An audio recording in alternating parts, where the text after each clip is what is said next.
Hello friends, and welcome back to another virtual story time with Miss Liz. Today, we're reading a story about a very famous artist from Mexico. Her name is Frida Kahlo. Today's book is called Frida. It's by Jonah Winter and illustrated by Ana Juan. Frida enters the world on a colorful dragon you can see. For little Frida, the world is Mexico. Her house is a blue house. It is in the town of Coyoacan. Frida's father is an artist and a photographer. He teaches her how to use a paintbrush. Frida's mother takes care of 6 daughters, and often she is tired. Often Frida is lonely, even though she has sisters. Enter, stage left, Frida's imaginary friend. Her name is also Frida. Looks like she made a twin for herself to play with. And they play games. But all of a sudden, Frida falls very ill. She's in bed for months. There's something wrong with one of her legs, and even her imaginary friend can't cheer her up. That's when Frida teaches herself how to draw, and drawing saves her from being sad. After Frida gets well, she still wants to make art, so she paints little paintings. They are copies of other paintings. Painting onto photographs is what Frida's father does for a living, and he teaches her how to do this too. Frida also paints things she sees through a microscope. She loves looking at things very closely. At school, Frida studies science, but she is bored. School is too easy. One day, Frida is riding the bus home from school, and a horrible accident happens. A trolley runs into the bus, and Frida almost dies. In the hospital, it is painting that saves her once again. Painting is like her imaginary friend. It is there whenever she wants it. It keeps her company, and it keeps her from giving up hope.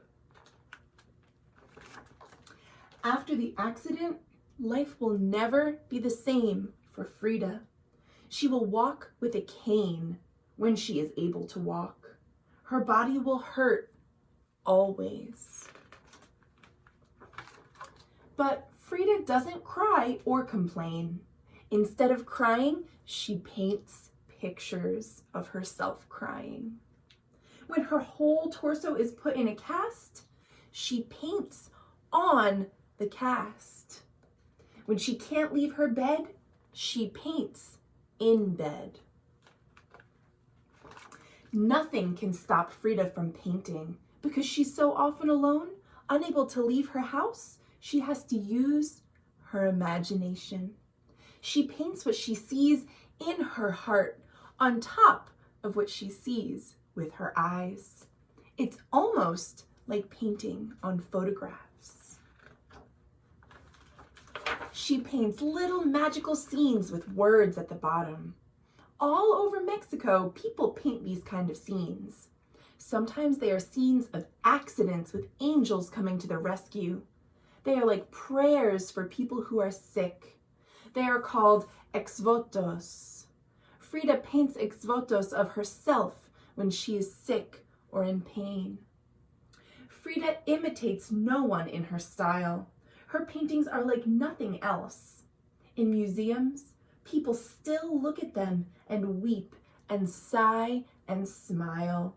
She turns her pain into something beautiful. It is like a miracle. Viva Frida! Long live Frida! And To give a little more context, I'm going to read you this author's note that has some more information about Frida. Frida Kahlo was born on July 6th, 1907. That's over 100 years ago, in Coyoacan, Mexico, to Guillermo Kahlo and Matilde Calderon de Kahlo. At the age of 7, she was stricken with polio and confined to her bed for 9 months and left with a shrunken right leg and a limp. At the age of 18, she was in a horrible bus accident that is too nightmarish to describe here. It's a miracle that she survived and that she was able to produce any art, considering the constant pain she was in through the rest of her life. That her paintings are among the most beautiful and original art ever created is monument to Kahlo's indomitable spirit and willpower. That her paintings continue to be exhibited in museums all over the world and are reproduced in books, on posters, and even in advertisements is proof of her lasting popularity. Kahlo's popularity, which has been increasing steadily over the years since her death on July 13th, 1954, began to grow when she married the world-renowned Mexican muralist Diego Rivera in 1929. Their personalities were both so colorful and their love for each other so intense that their marriage remains one of the most famous of the 20th century. But it wasn't merely Kahlo's association with the celebrated Rivera that sparked an ongoing public fascination with her. Her painful story is so inspirational that she has become a role model for artists in general, who often must work under difficult conditions. She has specifically been an inspiration to women artists who have found in Kahlo's strength, courage, and pizzazz an example of how to thrive as a woman in an art world dominated by men. And that, my friends, is the end. I hope you enjoyed the story of how young Frida became the amazing artist that she was. Thank you for joining me again for Virtual Storytime, and I'll see you tomorrow for more great books. Thanks for watching.